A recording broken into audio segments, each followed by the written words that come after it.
Hey guys, welcome back to my channel, and today's video is going to be a little bit different. I told you guys that I was going to be filming a Q&A. We have a good bit of new faces around here, and so I wanted to answer any questions that you might have. I asked you to leave them in the comments and in the community tab for my page. So I've got a bunch of questions that you guys have asked. We have DIY questions, design questions, and also personal questions. And speaking of that, have you guys ever Googled yourself? I'm pretty lucky because most of my comments that I get on my videos are pretty nice. A lot of people say don't read the comments, but it's not a big deal for me.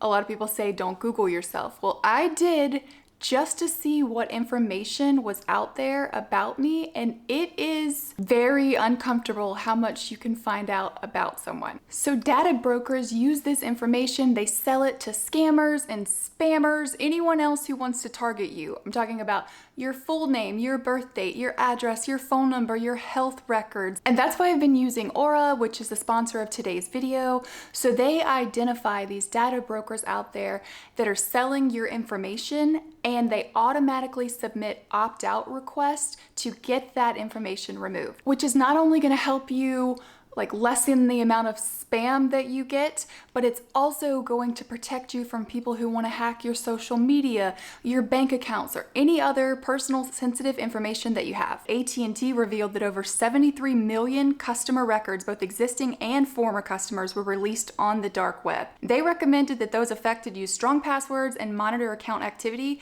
and consider freezing their credit or fraud alerts from credit bureaus. And guess who was one of those customers that was in that data breach? That's why I'm happy that I have Aura, because it will identify threats like that for me, and I will not have to download a bunch of different apps. I know you guys value your privacy just like I do, so you can go to aura.com/KelseyRomito and you can start your 2-week free trial. That will also be linked down in the description. Okay, so on to personal information that is totally fine for me to share. A lot of you guys are curious about my husband and my family, but mainly my husband. So the first question is, what does your husband think about your makeovers and your skills and talents? Those are two separate things, I guess, because my husband doesn't appreciate design, so he doesn't really appreciate my makeovers, but he appreciates my skills and talents. He loves that it makes me happy. He loves that I am very handy and can fix most things. He also loves that I don't need help at the end of the day when he's been working all day. So he doesn't mind the makeovers at all. He just is not as involved with them as I am. I hope this makes sense. Next question, kind of similar. I would love to know how your kids and your husband react to your DIYs. I did my kids' rooms makeovers. If you guys want to check out those videos, you can go see those, where I did my daughter's bedroom and my son's bedroom. I involved them in the design a little bit just so I could make sure that they got what they wanted for their rooms, but then I kept it a secret and we had a big reveal at the end. As far as my husband, it's never a surprise because he's there kind of every step of the way. So at the end, it's not like, oh my goodness, you did this, because he knew I was going to do it. He saw me designing it. So it's not really a surprise at all. He did have a few favorite projects, but his are mainly about function. Like, he loves when I did the built-ins behind me and mounted the TV into the fireplace, because we're able to store all of our board games, and just, he likes that aspect of it. He doesn't as much appreciate if he thinks it's pretty. He appreciates, oh, that's really nice to have because it's functional for our family. Number 3, which is related, do you talk it over with your husband before you start a project? Sort of. So I work all day. My kids are in school all day, and my husband is at work all day. So in the evenings after we have dinner, I'm usually editing on my laptop. We'll lay in bed together while we watch a show, or I'm designing. So he'll see what I am designing, and I'll tell him a little bit about what I'm thinking. I don't really ask too much for his input, again, because he doesn't really have strong opinions about these things. So he sees me designing it. He sees that I'm going to the store to get the supplies because a lot of times I switch vehicles with him because I need to borrow his truck because I'll have big long boards. And then he'll see me doing the project, so the end is not a big grand reveal. So we do discuss it sort of, but it's not like I'm asking for permission or anything because he really doesn't care. Next question, is your husband handy as well? He can use power tools, he just chooses not to because it doesn't interest him and it interests me. So things around the house, chances are I've already gotten to it, have a plan, fixed it before he even notices that something was wrong. Do I work on projects for family and friends? Not really, because my house has taken up so much of my time. It's now become my job. That's not to say I've never done projects for family and friends, or I never will. I want to do that a good bit more for people in my life. Most of my family lives a good ways away, so they're not really local for me to do projects for them, but I wouldn't mind doing that while I visit, especially if they had something specific that they wanted me to do. This is another one of the most common questions that I get is, how did I get started doing DIYs? And I don't know that I ever set out to do this level of DIY, like a whole home. Really, it started, I mentioned this in a previous Q&A video, I started wanting a dining table and my grandpa knew how to do woodworking. I asked him to help me, thinking it would be a means to an end. I just wanted a table and fell in love with it. And from there, I started doing little craft shows and things to make money. And then with each house that we've owned, I've done progressively more and more projects in. This is the first house that we've purchased that I knew I was going to basically redo everything. We purchased it for that reason.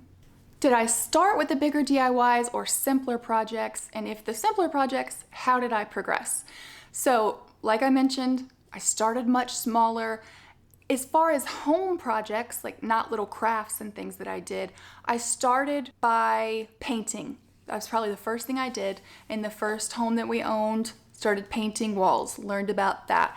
And then I started doing little things like accent walls, things that didn't require like construction or demo, basically adding to what was already there. Accent walls, framing out mirrors, not ripping out floors and all that stuff. And then each house, I did a little bit more in. This house, I've done the absolute most in. I hadn't done most of the things before that I've done in this house. And how do I learn them? Google. YouTube is a wonderful resource.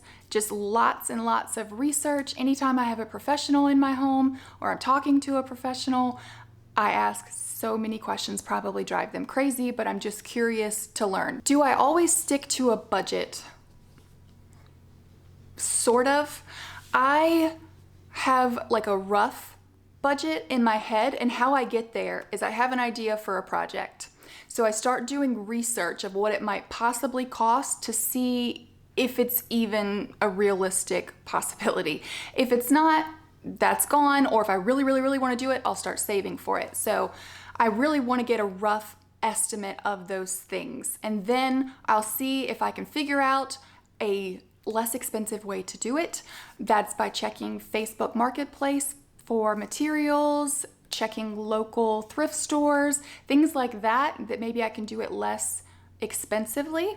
And then a lot of times I will go over this budget, and a lot of times I will be under my budget. So I feel like those even themselves out. How much did the master bath renovation cost? Why did I decide to hire out the plumbing? And was it copper or PEX for the plumbing? So I will do a breakdown of all of the cost for the bathroom and the total, because I still have to find those.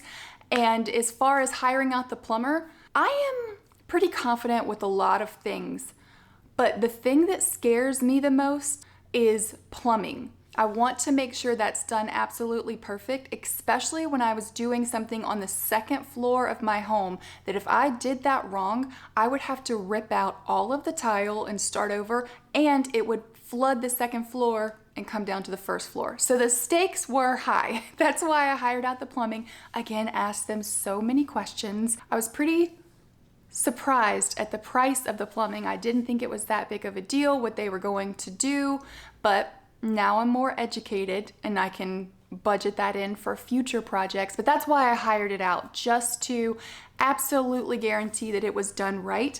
And it was PEX piping. What skill do you feel is your strength? Probably finishing skills. And what I mean by that is, so you have your demo phase of a project, you have your construction phase of a project, but then there's the finishing, which is like the painting, the staining, the small little details. And I think that I am pretty good at that because I am so detail oriented, because it will drive me insane knowing that I didn't do it correctly or finish it all the way through.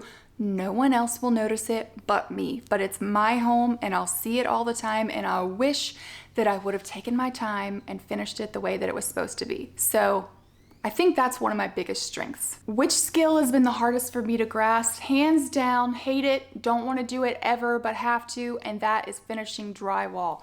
That is a serious art to that. It is not hard to screw in sheets of drywall, but taping and mudding and texturing, it is not easy for me for some reason. I watch YouTube videos all the time of people doing it, and I'm sure they do it day in and day out. They're so skilled, but if I were to hire out anything, that's what I would hire out if I were doing a big renovation, just because I really hate doing that. What skill have I learned since starting YouTube?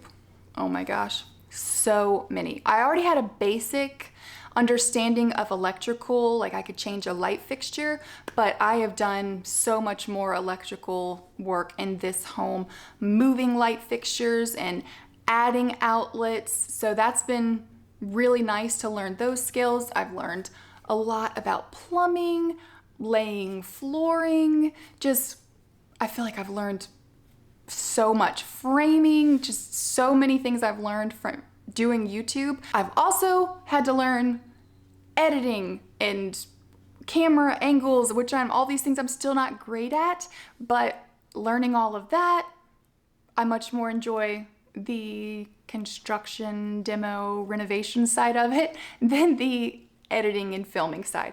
Where do you get your design inspiration from? I love your decorating style and also your channel. Well, thank you. Thank you for watching. I get inspiration a lot from Instagram and Pinterest. I'll see things that I'm like, oh, I really like the way that looks, but I want to do it my own way, put my own spin on it. Also, I love watching other DIY channels and how they figure out something, how they construct something. It's very inspiring to me to want to make changes in my home. That's why I started my channel in the first place, because I've been watching home renovations and these YouTube videos and things for years, and I thought that looks really fun. I think I could do that. Maybe people would like to watch it because I'm watching other people do the same thing. Last question, do you use Canva for your inspiration board? If so, how do you use it? I have the free version, but I cannot figure it out. Yes, I use Canva. I pay a subscription, I think it's like $12 a month for the professional or whatever upgraded version, so I can have all of the features, but you can totally do what I do for the most part in the free version. I'll show you a few of the things that I use the most. If I'm starting with a completely blank slate, I like to create a mood board first. So I go to Canva and create a design and pick whiteboard. So it's just a blank slate. And then I'll go to Google and I will just start looking up things like, say I'm designing a kitchen. I'll put in neutral cabinets and then I will find something that I like and I copy it and paste straight onto the whiteboard. And I keep doing that with the different elements of the room. For the purposes of this video, I'm just picking one, but a lot of times I'll pick several that I like and change them in and out to see how well they go together. And they can also be cropped. I'm making them smaller, bigger. I can crop out things in the background because I don't want things in the mood board that are not necessarily interesting to me for the room. So just finding more flooring, and then I'll find some probably light fixtures and some hardware, and make sure it all goes together to give me the general idea. In the professional version, you can remove the background of the pictures, but for the free version, it doesn't have that feature. But it can still be very useful when you're trying to create an overall feel of a room. Another way that's really helpful for me is taking a picture of a room that I already have and then adding different elements to see what it would look like adding flowers or painting the pool white. It's very useful to me to see how it will turn out before I actually do the project. That's it for today's video. Thank you guys so much for watching. Thank you for being a part of my channel and being kind and leaving nice comments and encouraging me. It's really great to hear from you guys, your opinions. And so I will be back next week with another video. We are starting another makeover and I will see you guys then. Bye.